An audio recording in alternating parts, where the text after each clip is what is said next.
Hello دوستو، welcome to پاک ترک بلاگر چینل۔ دوستو، آج کی اس ویڈیو میں ہم جو کہ مجھے کافی سوال یہ پوچھا جاتا ہے کہ آپ ترکی میں 9 سال رہنے کے بعد آپ نے لگزمبرگ کیوں موو ہوئے، تو میں نے سوچا کیوں نہ اس پر ایک ویڈیو بنا دی جائے کہ 9 سال ترکی میں رہنے کے بعد میں نے یہاں یورپ آنے کا ڈیسیجن کیسے اور کیوں لیا۔ تو دوستو، اس کی وجوہات کافی ساری ہیں and of course it was not a easy decision to make after 9 years, لیکن کیا کریں، یعنی ڈیسیجن لینا پڑتا ہے۔ مین جو ریزن تھی، جیسا کہ ترکی کے حالات جب سے یہ سیریا میں جنگ لگی اور ریفیوجی وغیرہ کو انہوں نے ترکی میں شروع کر دیا، تو تب سے ہی ترکی کے حالات خراب ہونا شروع ہو چکے تھے۔ تو تقریباً جو صحیح معنوں میں حالات خراب ہوئے ہیں وہ یعنی 2017-18 کے سٹارٹ میں حالات خراب ہونا شروع ہو گئی، میں اکونومیکل کرائسس آ گیا، چیزیں وغیرہ ایکسپینسو ہو گئی۔ 2020 I set my mind like I have to leave now۔ 2020 کے شروع میں نے پھر ترکی کو خدا حافظ بولا اور میں ادھر لگزمبرگ، جو کہ یورپ کا سیکنڈ ریچسٹ کنٹری ہے، یہاں شفٹ۔ ترکی چھوڑنے کی وجوہات تو کافی ساری ہیں، لیکن چند وجوہات میں جو کہ میں سمجھتا ہوں کہ مین ریزن جو ہیں ترکی چھوڑنے کی، وہ یہ ہے کہ وہاں اپرچونٹیز نہیں ہے، گرو نہیں بندہ کرتا ادھر۔ یعنی میں نے دیکھا یوٹیوب پہ بہت سارے پاکستان کے یوٹیوبر ہو گئے یا باقی جو بزنس وغیرہ ترکی میں اوپن کرنا چاہتے ہیں، اور کئیوں نے کر بھی لیا، لیکن مجھے پتہ ہے کہ یعنی وہ خوش نہیں ہوں گے، کیونکہ ہو سکتا ہے کئیوں کا کام شام چل بھی گیا ہو، بٹ موسٹلی جو ہے وہاں پہلی بات تو ایک لینگویج بہت بڑا بیریئر ہے۔ اگر آپ کو لینگویج نہیں آتی تو آپ کا وہاں رہنا ناممکن ہے۔ تو میں کیونکہ 2010-11 میں ادھر ترکی موو ہوا تھا آفٹر کمپلیٹنگ مائی FSc، تو میرا تو اسکالرشپ لگا تھا، ترکش اسکالرشپ، جس وجہ سے مجھے موقع ملا ترکی جانے کا۔ تو نہ گیا ہوتا تو پاکستان میں ہی کہیں رول ہوئے ہونا تھا۔ تو خیر، یعنی قسمت میں تھا تو میں اسکالرشپ لگ گیا، تو میں ترکی موو ہو گیا۔ تو وہاں پھر پہلے سال تو ہم نے لینگویج کورس کیا، ترکش تومر جسے بولتے ہیں، تو 1 سال ہم نے وہ لینگویج کورس کیا C1 لیول تک۔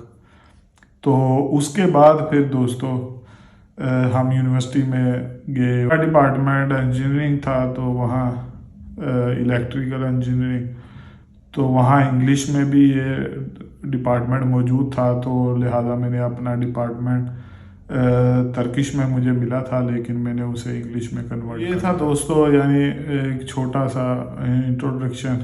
میں کیونکہ فری لانسر کام کرتا ہوں، اگر آپ آن لائن کام کرتے ہیں جیسا کہ یوٹیوب ہو گئی یا word press web sites, SEO یا گوگل ایڈسینس ایڈز وغیرہ، اگر آپ فری لانسر کام کرتے ہیں تو پھر تو کوئی ایشو نہیں ہے، آپ ترکی موو ہو جائیں، آن لائن ارننگ ہے۔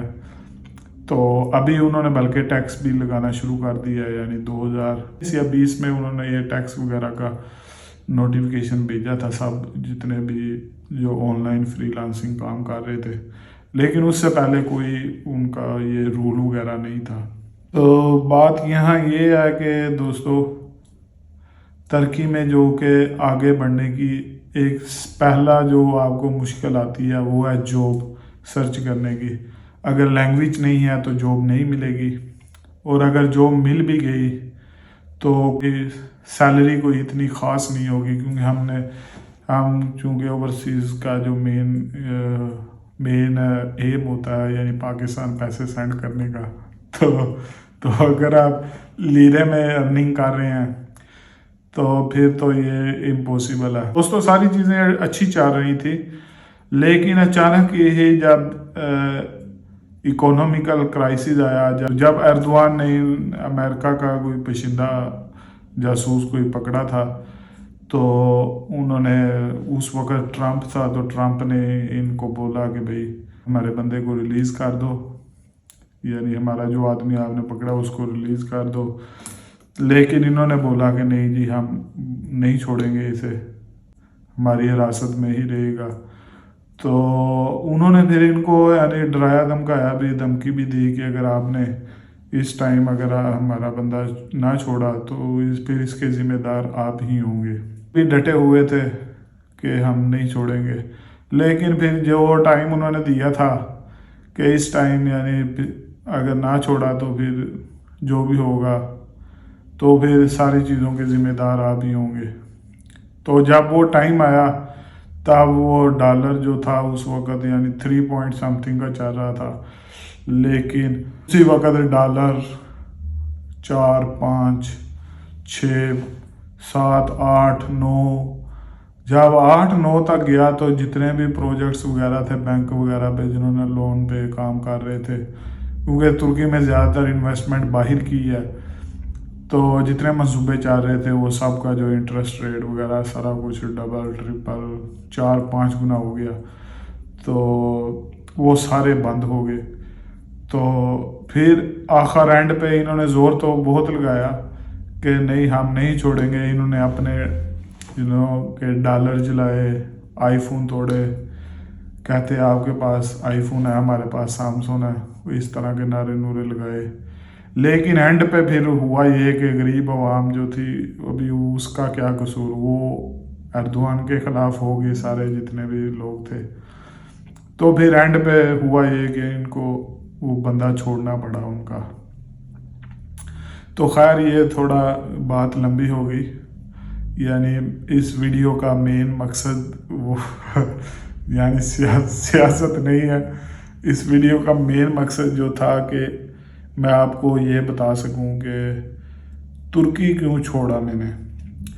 تو دوستو مین وجہ تو یہی تھی کہ جب 2017-18 میں نے ریلائز کیا کہ جو پیسے میں پاکستان بھیجتا ہوں وہ انف نہیں ہے، کیونکہ کوئی 30-40 روپے بنتے تھے. لیکن جب 2010 میں ترکی گیا تو تب اس ٹائم ان کی اکانومی کافی اچھی تھی، یعنی 1 لیرہ جو تھا وہ کوئی 60 روپے پاکستانی بنتا تھا. آہستہ آہستہ ان کے حالات خراب ہونا شروع ہو گئے، کیونکہ مختلف جگہوں پہ انہوں نے پنگے لینے شروع کر دیے.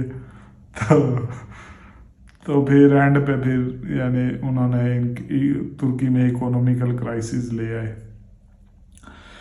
تو جب اکونومیکل کرائسس آنا شروع ہی ہوا تھا تو تب ہی میں نے سوچ لیا تھا کہ اب یہاں رہنا سیف نہیں ہے، کیونکہ جب ایک ملک میں آپ رہتے ہیں اگر وہ اکونومیکل کرائسس آ جائے اور وہ غریب ہونا شروع ہو جائے تو اس کا مطلب ہے کہ یہ چیز جو ہے آپ کو پر بھی افیکٹ کرے گی کسی نہ کسی دن. خیر اس وقت ہی میں نے مائنڈ اپنا بنا لیا تھا کہ مجھے یہ کنٹری چھوڑ کر جانا ہے. It was not a easy decision for better future. میں نے یہ ڈیسیژن لیا کہ مجھے یہاں سے یورپ موو ہو جانا چاہیے ابھی. یعنی اگر نہ بھی موو ہوتا تو مسئلہ نہیں تھا، لیکن وہ آگے بڑھنے کی جو اپرچونٹیز وغیرہ مس ہو رہی تھی، کیونکہ ترکی میں رہتے ہوئے یعنی آپ گرو نہیں کرتے. اگر آپ کو صحیح مین ریزن آنوں میں بتاؤں تو یہ ہے کہ ترکی صرف ترکوں کے لیے ہی ہے، تو باہر فورینر کے لیے کوئی فیوچر نہیں ہے ادھر. تو ابھی تو خیر ویسے بھی حالات کافی خراب ہیں ترکی کے، کیونکہ جو عرب لوگ سیریا وغیرہ سے عراق سے وہاں ترکی موو ہوئے تھے، تو ابھی ان کی آپس میں ہی ترکوں کو ابھی کیونکہ ان کے اکونومیکل کرائسس آیا ہوا، ہر چیز بہت ایکسپینسو ہو چکی ہے. لیکن ابھی جو وہاں ترک رہ رہے ہیں ان کو یہ چیز پسند نہیں کہ یہ ہمارے ملک میں آ کر یعنی عیاشی سے زندگی گزار رہے ہیں، اور ہم جو ہیں ہم ایک یعنی چائے وغیرہ بھی لیتے وقت سوچتے ہیں. ایک ریزن تو یہ ہوگی دوستو. دوسرا اگر آپ کو بتاؤں تو ترکی جو ہے دوستو، ترکش لوگ جو ہیں یعنی ویسے تو بہت ہی یعنی آپ کو اچھے لگتے ہیں، जब तक आपको तुर्किश नहीं आती। जब आपको तर्किश आ जाती है, जब आप तर्किश लैंग्वेज सीख लेते हो, फिर आपको पता चलता है कि ये हमारी तरह के ही लोग हैं, कि जहाँ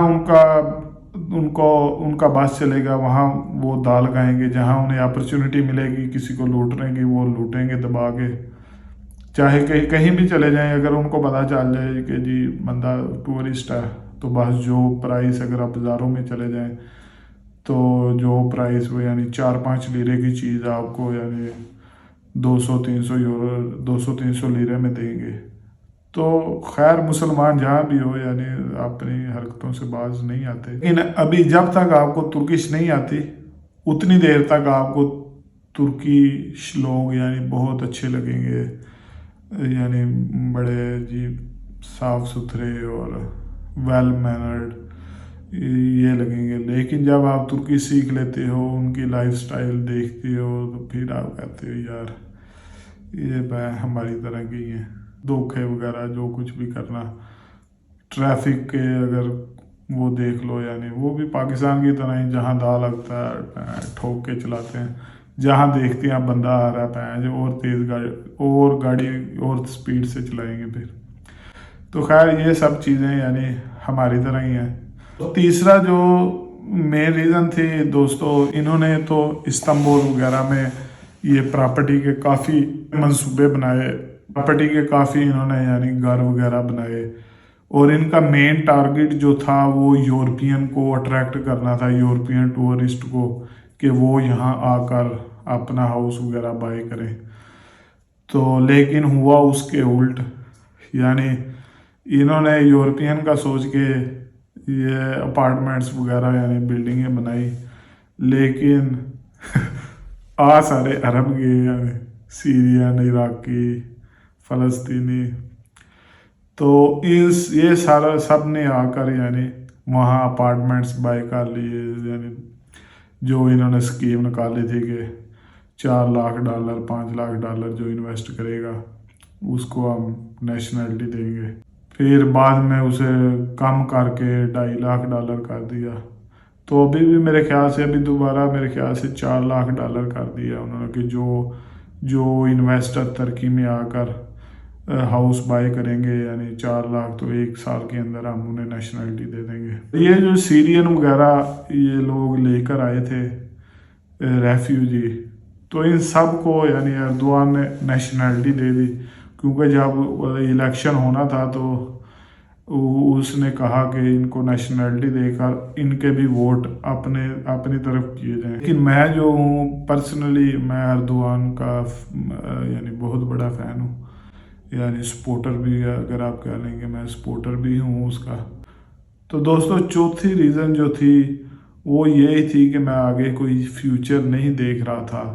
लेकिन दोस्तों जो हालात को मद्देनज़र रखते हुए यानी मुझे यही बेटर लगा कि अब यहाँ मज़ीद रहे तो यानी अपने हालात भी ख़राब हो जाने हैं, तो लिहाजा यहाँ से निकलने में ही बेहतरी है। तो दोस्तों 2020 में मैंने ये डिसीजन लिया और मैं यानी यूरोप में मूव हो गया। तो अभी जो न्यू कमर्स हैं या तुर्की जाने के लिए यानी अपनी प्रॉपर्टी वगैरह बेचकर जा रहे हैं बेटर लाइफस्टाइल के लिए, तो मेरा उनको यही मशवरा है कि आप तुर्की ना जाएं, क्योंकि तुर्की में फ्यूचर नहीं है आपका, ना ही आपके बच्चों का। वहाँ प्रॉपर्टी सस्ती है, ठीक है, यानी 25-30 लाख में आपको वहाँ एक अपार्टमेंट मिल जाएगा, लेकिन वहाँ एक तो अपॉर्चुनिटी नहीं है, यानी आपको अपॉर्चुनिटी नहीं मिलेगी। अगर कोई मुझसे पूछता है ना कि तुर्की में क्या है, तो मैं उसे यही कहता हूँ भाई रेस्टोरेंट और रेस्टोरेंट, यानी सिर्फ रेस्टोरेंट से भरा हुआ है। टूरिस्ट आते हैं, कबाब, दुरुम और जितने भी खाने वगैरह। तुर्की बेस्ट है ट्रैवलिंग के लिए। एज ए टूरिस्ट जाएं उधर, अपना घूमे फिरें, ट्रैवलिंग स्पॉट बहुत हैं, यानी देखने वाली चीज़ें बहुत हैं, बीचेस बड़े फेमस हैं अंतालिया, अलानिया के। मैं क्योंकि 9 साल उधर रहा हूँ, तो मैं तकरीबन सारा तुर्की ही मैंने यानी देखा हुआ है। स्टूडेंट था जब मैं गया था, तब स्टूडेंट था, तो सारे इधर उधर यानी सारा घूमा फिरा। तो घूमने फिरने के लिए बहुत ही ज़बरदस्त है, आप जाएं वहाँ इंजॉय करें फैमिली के साथ। तो लेकिन रहने के लिए अगर कोई मुझे कहता है तो मैं उसे कहता हूँ नहीं, रहने के लिए तो मैं बिल्कुल भी किसी को रिकमेंड नहीं करता, और ना ही कोई काम काज के लिए कि तुर्की जाकर हम कमाई करेंगे, तो वो कोई कुछ भी नहीं बनता। अभी जो लीरे की लीरा लीरो लीर हो गया, तो जो लीरे की हालत जा रही है, तो अभी जाकर ऐसे उससे बेटर है कि आप पाकिस्तान में ही कोई काम शाम कर लें। उधर पहले इतने बंदे जो जो ये एजेंट वगैरह लेकर आते हैं, वो बेचारों को इस्तांबुल छोड़कर आगे वादा किया होता किसी से ग्रीस जाने का, यूनान जाने का, और किसी से पेरिस, और किसी से स्पेन डंकी लगाने का। तो वो भी यानी उधर भी बंदे बेचारे उनको छोड़कर उधर चले जाते हैं, तो वो बेचारे फिर छुप के काम करने पर मजबूर होते हैं। तो लिहाजा मेरी आप सबसे ये रिक्वेस्ट है कि अपना जो है फ्यूचर ख़राब ना करें। यानी तुर्की अगर घूमने फिरने के लिए जाना है तो जितनी दफ़ा मर्ज़ी जाएं, बट अगर सेटलमेंट के लिए अगर आप कहते हैं कि मैं उधर जाके घर ले लूँ, बीवी बच्चों के साथ रहूँ, तो वो बिल्कुल भी आप एडजस्ट नहीं कर सकेंगे। इसकी मैं यानी श्योरिटी आपको देता हूँ, ज़ुबान नहीं आनी दोस्तों। ये वजह यही थी कि इकोनॉमिकल क्राइसिस जो आ गया, और उसके बाद हर चीज़ एक्सपेंसिव हो गई, और आगे कोई अपॉर्चुनिटी, कोई फ्यूचर नहीं था, तो जिस वजह से मुझे तुर्की छोड़कर यहाँ यूरोप मूव होना पड़ा। तो मैं कोई डंकी वगैरह लगा कर नहीं गया था तो लिहाजा ना ही मुझसे ये सवाल करें आप कि भाई आप कैसे पहुँचे यूरोप, कैसे पहुँचे तुर्की, कैसे पहुँचे। मैं अल्हम्दुलिल्लाह यानी जहाँ भी गया हूँ ट्रेनिंग मैंने बहुत ज़्यादा की है, तो जहाँ भी गया हूँ लीगल तरीके से ही मैं गया हूँ, वीज़ा लगवा कर। यूरोप भी मैं जब तुर्की में स्टडी कर रहा था तब ही मैं यानी इरास्मुस प्रोग्राम के थ्रू भी पोलैंड कोई 6-7 मंथ में रह कर आया था। दोस्तों आज की इस वीडियो का इख्तिताम यही करते हैं। बात थोड़ी लंबी हो गई, लेकिन मेन जो मेरा था कि मैं आपको ये चीज़ें शेयर कर दूं ताकि जो लोग कहते हैं कि तुर्की आ जाओ, तुर्की में ये है, तुर्की में वो है, तुर्की में कुछ नहीं है। यानी 2023 के बाद तुर्की के हालात अच्छे हो जाएंगे, कहाँ अच्छे हो जाएंगे। यानी एक मुल्क की इकोनॉमी तबाह हो गई है। यानी अभी इन्फ्लेशन रेट सबसे ज़्यादा तुर्की में है। तो वो क्या आपको क्या लगता है 1 मिनट में, यानी एक साल में वो रिकवर कर लेंगे? यानी सारा कुछ जो उधर हालात हो गए हैं, यानी 1 साल का काम थोड़ी है, यानी कोई 15-20 साल लगेंगे अभी तुर्की को दोबारा स्टेबल होने में। तो लिहाजा अपना फ्यूचर जो है वो ख़राब ना करें, तुर्की को यानी छोड़ें। तुर्की से अच्छा दुबई चले जाके उधर जलील हो जाए, लेकिन तुर्की में जो है उधर तो यानी हालात आपके सामने ही है, यानी हालात ख़राब हैं उधर। तो लिहाजा एक मुल्क छोड़कर आप यानी दूसरे उसी तरह के मुल्क में जा रहे हैं, तो ये कोई समझदारी की बात तो नहीं है ना। यानी एक मुल्क आप जहाँ रह रहे हैं उस मुल्क के हालात ख़राब हैं, तो आप वो छोड़कर तुर्की मूव हो रहे हैं। तो तुर्की ऐसे मूव हो रहे हैं जैसे अमेरिका है। ठीक है, वहाँ अप्रोच करना आसान है, तुर्की जाना आसान है, वीज़ा आसानी से मिल जाता है, लेकिन इसका ये मतलब नहीं कि उधर जाके ही आपने यानी कहना है कि उधर जाके ही मैं सेट हो जाऊँ। तो ठीक है दोस्तों, आज की इस वीडियो का इख्तिताम यही करते हैं। अगर आपके तुर्की के हवाले से कोई भी क्वेश्चन वगैरह हो तो आप कमेंट करें, तो मैं आपको रिप्लाई बैक यानी लाजमी करूँगा। तो मुझे दीजिए इजाज़त। अल्लाह हाफिज़, बाय बाय।